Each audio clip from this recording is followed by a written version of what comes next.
And downstairs in the basement here, we do have 2 more bedrooms. So this makes this a 5-bedroom cottage, which is wonderful. And it provides lots of sleeping for lots of people. So coming into this room here, we did end up changing it up a little bit.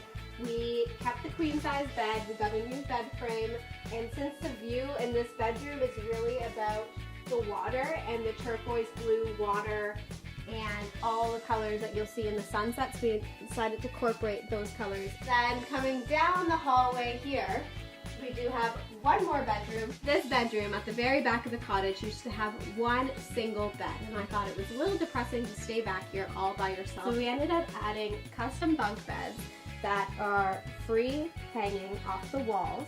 And we kind of brighten this room up a little bit because it is at the back of the cottage. You still get the view of the forest outside, but we made it fun with pops of green and yellow to just give it some life and make everyone want to stay down here as well.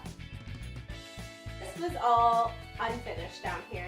It was concrete underneath the steps, so we ended up closing it in and putting a little Harry Potter style door under the staircase.